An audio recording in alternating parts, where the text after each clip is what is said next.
हरे कृष्णा और श्रीमद् भगवद गीता की इस सीरीज़ में आपका बहुत बहुत स्वागत है। मैंने पिछले वीडियो में बताया था कि भगवान कृष्ण अर्जुन को समझाते हैं कि व्यक्ति एकाग्र कब हो पाता है। आज के वीडियो में भगवान समझाएंगे कि व्यक्ति को भवबंधन से मुक्ति कैसे मिल सकती है और व्यक्ति अपने कर्मों के फलों को अपने अनुसार कैसे ला सकता है। तो चलिए शुरू करते हैं अध्याय 2 के 42वें श्लोक से। भगवान कहते हैं, अल्पज्ञानी मनुष्य वेदों के उन अलंकारिक शब्दों के प्रति अत्यधिक आसक्त रहते हैं जो स्वर्ग की प्राप्ति, अच्छे जन, शक्ति इत्यादि के लिए विविध सकाम कर्म करने की संस्तुति करते हैं। इंद्रिय तृप्ति तथा ऐश्वर्यमय जीवन की अभिलाषा के कारण वे कहते हैं कि इससे बढ़कर और कुछ नहीं है। भगवान ने उन व्यक्तियों को अज्ञानी कहा है जो कर्म कांड में बताए सकाम कर्म में लगे रहते हैं, जैसे पूजा पाठ, हवन, क्योंकि वे स्वर्ग में जीवन का आनंद उठाना चाहते हैं ताकि वहां उन्हें वह मिले जो उनकी इंद्रियों को तृप्त करे। ऐसे लोगों के लिए कृष्ण भावनामृत के दृढ़ कर्म में स्थित हो पाना अत्यंत कठिन है। ये लोग भवबंधन से मुक्ति में कोई श्रद्धा नहीं रखते। आगे भगवान कहते हैं, जो लोग इंद्रिय भोग तथा भौतिक ऐश्वर्य के प्रति अत्यधिक आसक्त होने से ऐसी वस्तुओं से मोहग्रस्त हो जाते हैं, उनके मनों में भगवान के प्रति भक्ति का दृढ़ निश्चय नहीं होता। जो लोग अपनी इंद्रियों को तृप्त करने और मौज मस्ती पाने के लिए कर्म कांड का सहारा लेते हैं, उनका मन आत्मा को समझने में स्थिर नहीं हो पाता। वेदों में मुख्यतः प्रकृति के तीनों गुणों का वर्णन हुआ है। हे अर्जुन, इन तीनों गुणों से ऊपर उठो, समस्त द्वैतों और लाभ तथा सुरक्षा की सारी चिंताओं से मुक्त होकर आत्मपरायण बनो। अर्थात वेदों के अनुसार प्रकृति के 3 गुण हैं, सत्व, राजस और तमस। मनुष्य इन तीनों में से जिस भी गुण के अनुसार क्रिया करेगा तो उसकी प्रतिक्रिया भी होगी, फिर उस प्रतिक्रिया पर हम वापस क्रिया करेगा और यह क्रम चलता रहेगा। और इस तरह यह व्यक्ति के भौतिक जगत में बंधन का कारण बन जाता है।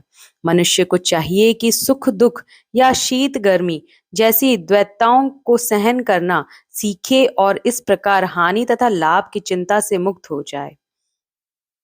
जब मनुष्य कृष्ण की इच्छा पर पूर्णतया आश्रित रहता है तो यह दिव्य अवस्था प्राप्त होती है, क्योंकि जब मनुष्य अपने किसी डिवाइन एनर्जी को मानता है तो वह कभी नहीं हारता, क्योंकि जब उसके प्रयास विफल होते हैं तो वह एक उम्मीद से फिर खड़ा हो जाता है कि उसके साथ एक डिवाइन एनर्जी है जो उसे हारने नहीं देगी।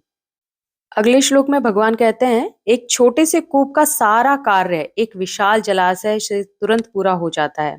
इसी प्रकार वेदों के आंतरिक तात्पर्य जानने वाले को उनके सारे प्रयोजन सिद्ध हो जाते हैं।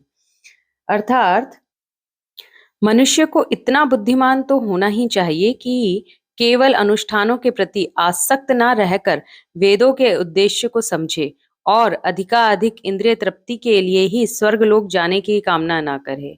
इस युग में सामान्य व्यक्ति के लिए ना तो वैदिक अनुष्ठानों के समस्त विधि विधानों का पालन करना संभव है और ना सारे वेदांत तथा उपनिषदों का सर्वांग अध्ययन कर पाना सहज है। वेदों के उद्देश्य को संपन्न करने के लिए प्रचुर समय, शक्ति, ज्ञान तथा साधन की आवश्यकता होती है। इस युग में ऐसा कर पाना संभव नहीं है, किंतु वैदिक संस्कृति का परम लक्ष्य भगवान नाम कीर्तन द्वारा प्राप्त हो जाता है, जिसकी संस्तुति पतितात्माओं के उद्धारक भगवान चैतन्य द्वारा हुई है। जब चैतन्य से महान वैदिक पंडित प्रकाशानंद सरस्वती ने पूछा कि आप वेदांत दर्शन का अध्ययन न करके एक भावुक की भांति पवित्र नाम का कीर्तन क्यों करते हैं, तब उन्होंने उत्तर दिया कि मेरे गुरु ने मुझे मूर्ख समझकर सिर्फ कृष्ण नाम का कीर्तन करने को कहा है। कलयुग में अधिकांश जनता वेदांत दर्शन समझ पाने के लिए पर्याप्त शिक्षित नहीं है। वेदांत दर्शन के परम उद्देश्य की पूर्ति भगवान के पवित्र नाम का संकीर्तन करने से ही हो जाती है। अर्थात अगर आप वेदों को नहीं जान सकते हैं तो आप भगवान के नाम का कीर्तन कर लें, वही काफी है। अगले श्लोक में भगवान कहते हैं, तुम्हें अपना कर्म करने का अधिकार है, किंतु कर्म के फलों के तुम अधिकारी नहीं हो। तुम न तो कभी अपने आप को अपने कर्मों के फलों का कारण मानो, ना ही कर्म करने में कभी आसक्त हो जाओ। इस श्लोक में भगवान अर्जुन को समझाते हैं कि जब व्यक्ति इस बात पर अपनी एनर्जी नहीं लगाता कि उसके आसपास की क्या कंडीशन है, उसे अपना कर्म क्यों करना पड़ रहा है, और ना ही उस कर्म से आने वाले रिजल्ट पर एनर्जी लगा रहा है, क्योंकि ये दोनों उसके हाथ में नहीं है, तब व्यक्ति अपना पूरा फोकस अपने कर्म पे लगाता है, जो कि उसके हाथ में है। निष्काम कर्म निसंदेह मुक्ति पथ की ओर ले जाने वाला है। अन्यथा कर्म, विकर्म, अकर्म हमें और कर्मों में बांधता है, जो कि मुक्ति नहीं होने देता। कर्म का अर्थ है फल की आसक्ति के साथ किए जाने वाला कार्य, जो कि प्रकृति के तीनों गुणों के रूप में प्राप्त होता है। प्रकृति के तीनों गुण रजो, तमो और सतो। विक, विकर्म का अर्थ है जो प्रकृति के तीनों गुणों में ना आए, और अकर्म का अर्थ है कोई कर्म ही ना करना हो।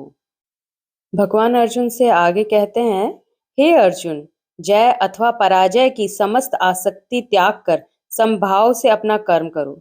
ऐसी समता योग कहलाती है। हे धनंजय, भक्ति के द्वारा समस्त गर्हित कर्मों से दूर रहो और उसी भाव से भगवान की शरण ग्रहण करो। जो व्यक्ति अपने सकाम कर्म फलों को भोगना चाहते हैं, वे कृपण हैं। आई होप आज का वीडियो आपको पसंद आया होगा। मिलती हूँ नेक्स्ट वीडियो में। हरे कृष्ण।